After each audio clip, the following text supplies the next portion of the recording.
Hey y'all, it's Diana again in broad daylight. Well, as you can see by the title, we're going to talk about living a privileged life.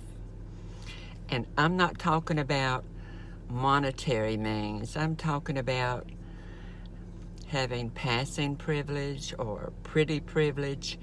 So we're going to talk about that. I'm on my way to spend the day with my dear friend Judy in Columbus. And then tonight I'm coming back and spending the night with Miss Jean because her husband's on a fishing tournament. So y'all can go with me all the way to Columbus. Talk to you later.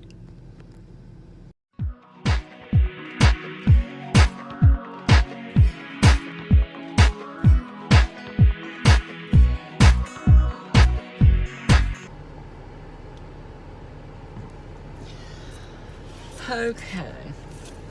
Buckle up for safety. Buckle up. Buckle up for safety. Always buckle up.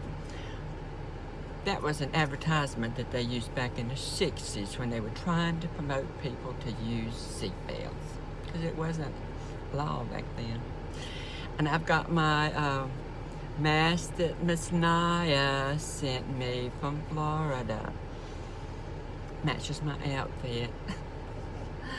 Okay, now that I'm buckled up, we're fixing to take off. Now I want to dedicate this video to my dear friend Naya, Samantha, Sarah, Curtis, and let's not forget Adelaide. They have all commented on my video asking what kind of subject matter that they would like to hear about. So that prompted me to do this video.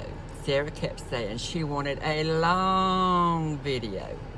So I'm going to try to do this video all the way to Columbus. We'll see what happens with that.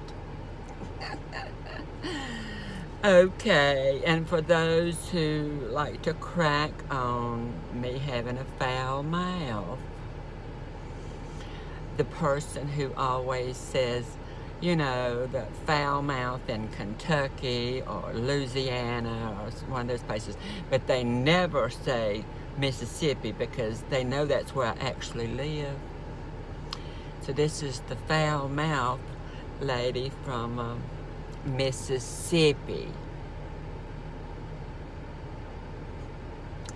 Okay, let's go. I've got me buckled up and let's just head on out the driveway from Miss Jean's. I had to bring Brother Boy over here this morning before I left because he has to spend the night with us. And since I live in another town, it would have been backtracking for me to go over there and pick him up after I came back from Columbus. That was another little useless fact that I had to share with y'all. Okay. Like I was saying, this video is about privilege. Now, as y'all can see this, I'm still vaping, yes. And my New Year's resolution was to quit vaping come January the 1st. But y'all know, I tried for a week prior to quitting. I kept thinking about it, trying to get myself all motivated for it. Well, my nerves got so bad just thinking about it, I couldn't do it. But I haven't shown me vaping since then, just so maybe I would let y'all think I had quit. But I have not. And I really need to, because we do not know what the long-term exposure to this vape juice is going to do to us. So I really would like to quit it before I develop lung cancer. So until then, I really, really love it. I really think that's one of the things that helped me lose all this weight. Because instead of putting the bad food in my mouth, I put this in my mouth. This thing keeps slipping down today, and I don't like that. I don't know. Well, let's get back to privilege. Those of us who do have passing privilege or pretty privilege, usually it's nothing that really has to deal with us. It's just what nature gave us. Just like nature fucked us up by making us trans, it gives some of us looks that make it easier for us to pass in public, and some it doesn't. So it's just whatever the roll of the dice gave us. Not mean that we were any better or worse than anybody. We were just lucky with that roll of the dice. And I discovered that whenever I was about 13 years old. And I've told y'all this story before about how I ran away from home driving my mother's Volkswagen with her clothes and her wig and her blue eyeshadow, and how I was able to go out in public and do all kinds of things, and nobody looked at me anything different. And so I knew then that people saw me as a woman. And then when I turned 16 and got my driver's license, and I was going out, and I would just carry a girl's top and leave my blue jeans on and put a stuffed bra on under my tops and just some mascara and some lip gloss, and I was a girl. I was just lucky that way, and I don't know how lucky I was. So when I moved out from home, it's not like I had to transition. All I did was burn my boys' clothes and start wearing girls' clothes, and it was no different. I was lucky that way. And not everybody's lucky like that, and I know that. And I really didn't realize how pretty people saw me until over time everybody kept telling me.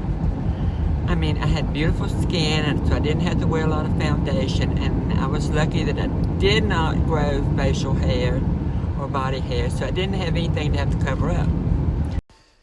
This picture was made when I was 16 years old. This was when I started going out every weekend dressed as myself. And all I had to do at that time was to part my hair down the middle, wear some mascara, clear lip gloss, and a little blusher on my cheeks, and I was a girl. So it was so easy for me, and by the time I turned 18, I was confident that I could go out and never be pegged. And because of that confidence, I was able to go out from the time I was 16 years old. Then 2 years later, at the age of 18, when this picture was taken, things were changing already. 2 weeks after I left home, and I discovered peroxide. What you can't see in a black and white picture is a hair the color of straw. But I had learned to shave off my eyebrows and draw them on and put false eyelashes. Yeah, those were the days. I always had dark circles under my eyes, and back then I would use CoverGirl foundation, liquid foundation, up under my eyes to cover that up, and that's all I had. Look at it. That's all I had to wear. And because I had these big eyes, I learned that I could put dark brown on my lids of my eyes, actually giving them a raccoon eye look. But it sunk them back into my head, and I'd wear mascara, and I was set to go. So I didn't have to go through a lot of stuff that other people did. And I was lucky I had let my hair grow out. So by the time I left home at 18, my hair was long, and all I had to do was just, plop and go. And I know I was privileged, and I was lucky for that. And I guess I'm still privileged. I do think, and that's not being stuck up or anything, but I think I look better than many cis women my age.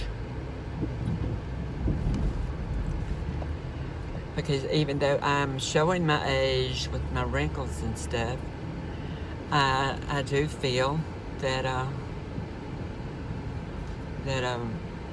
my bone structure and everything, and I do look a lot better than many women my age.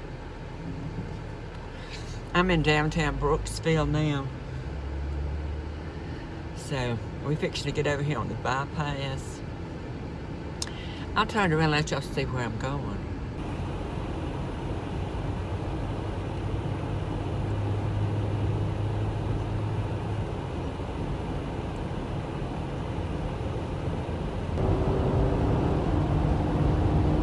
Columbus and Aberdeen. Well, it seems like my mount on my windshield's not holding up anymore. It's wanting to slip down. Yeah. This is a nice straight road here. Okay, what am I going to talk about? Yeah, we were talking about that passing privilege. Well, it makes it a lot easier for people to make it in this world if they do pass. It's not so important today as it was, in my day when I was young, because it was dangerous not to pass, because people would really mistreat you a lot worse than they do today. Because if they could tell that you weren't actually a female, hey, you could be arrested back then, because it was against the law. Yeah. Plus the way the average person would treat you. Getting a job, if you couldn't pass, gracious. Getting a job would be nearly impossible. Yeah. There were no transgender rights back then at all. They could discriminate against you. People didn't go to school as transgender and get out and get jobs as transgender. No. You had to hide it the best way you could.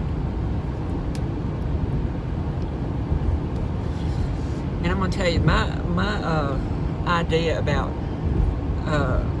the way people treat transgender people, from what I have seen personally, women,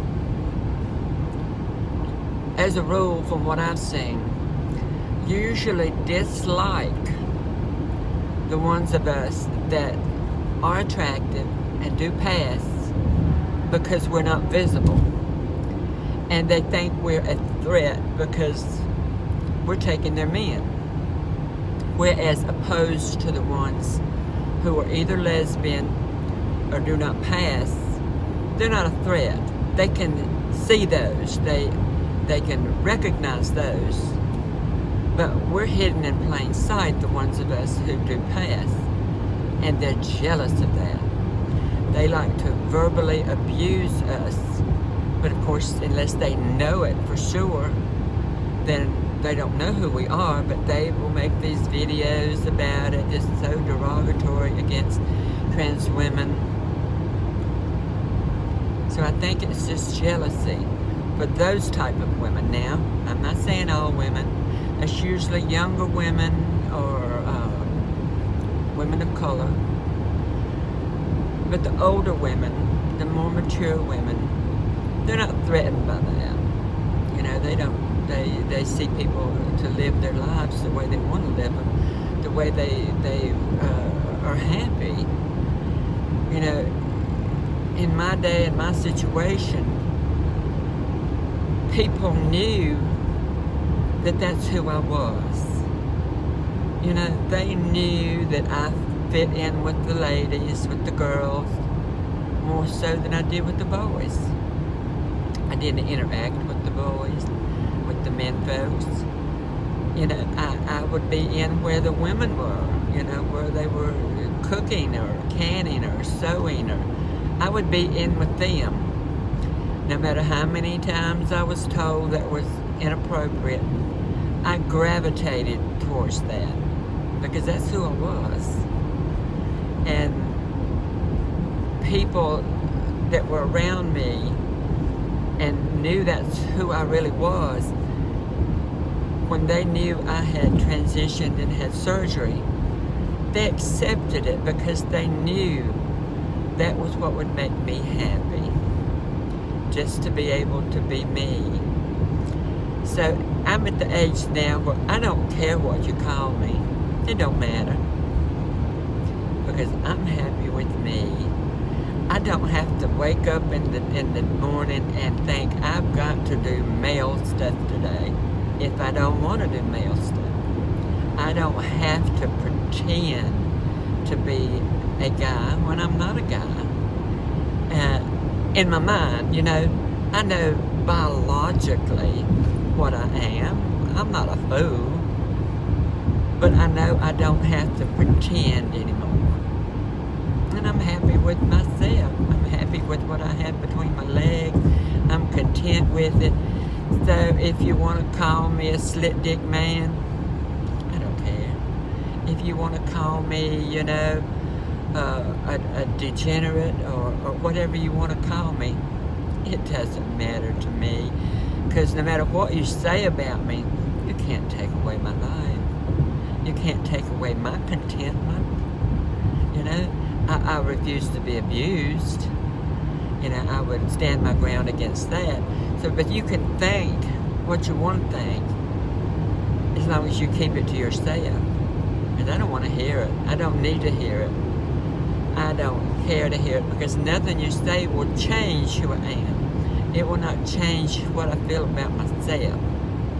So, that's just my little spiel about that. Y'all know sometimes I can go in and out of a southern accent because I do know how to speak properly. It's just after I moved to Mississippi, I didn't think there was any reason to try to speak so eloquently. I just get down and dirty with the southern dialect. It was fun for me to start talking southern when I come down here. So, people who make fun of my southern accent, they just go right ahead because I'm having fun with it. Oh.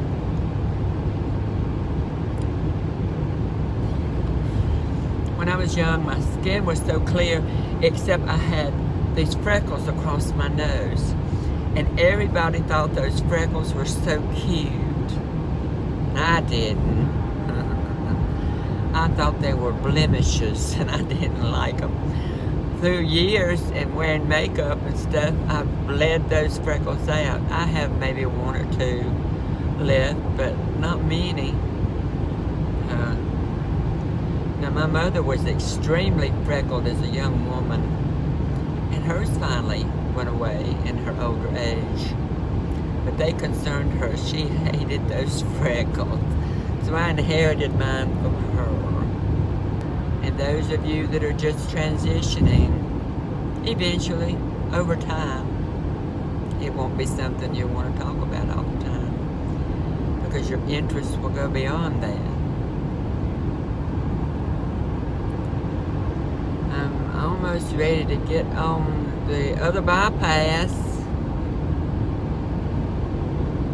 to get over on the way to go to Judy's.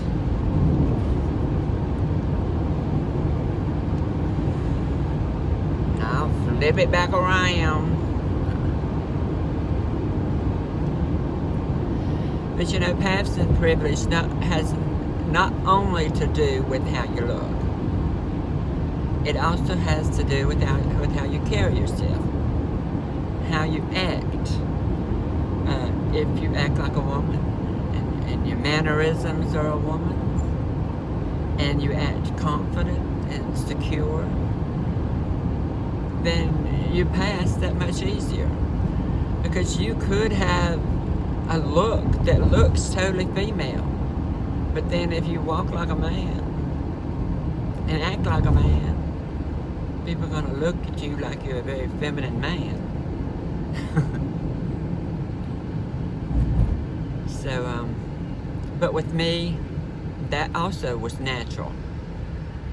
I didn't want to have to pretend anymore. I didn't want to have to put on an act anymore. So, I just act who I am. I don't pretend and act like somebody else. But some people, I think they have to learn how to act. And that's not what I would want to do. Because it was horrible having to pretend those 18 years of my life. I hated that. And for those of you who don't know, I tried during those 18 years to fit into the male world. I did. I wasn't one of those that really acted extremely feminine, because I tried to emulate being a male. I even dated girls. When I was 17 in my high school, I dated a girl. She wanted us to get married and everything. And I toyed with the idea, because I liked her a whole lot. I loved her as a friend. And I could kiss her. But the thought, I dropped the fucking phone. That damn foul-mouthed Kentuckian. I tell y'all, now I have the vapors. We have the lottery here in the state of Mississippi now. Of course, we haven't made much money off of it. Oh, let me catch my breath. I had a time with this.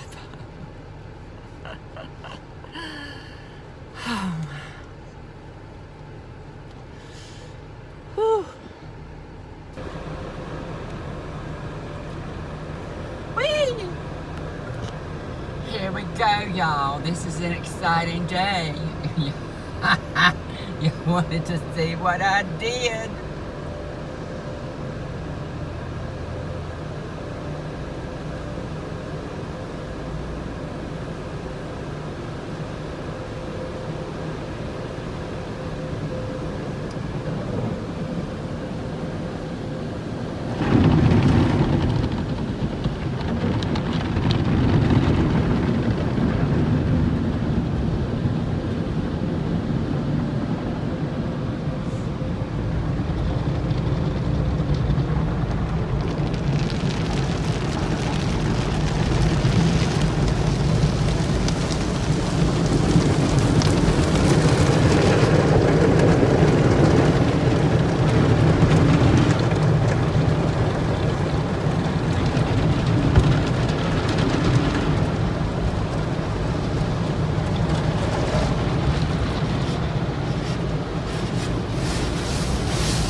Sarah, is this a long enough video for you?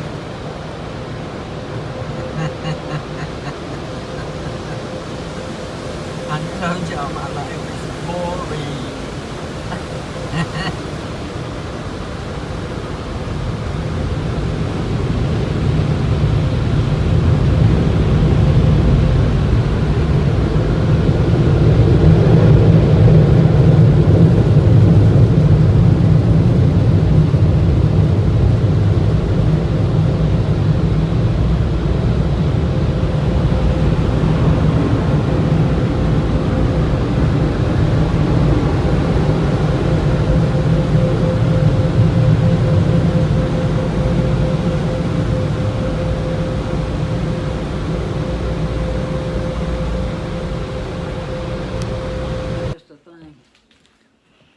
Hey, this is me and Judy.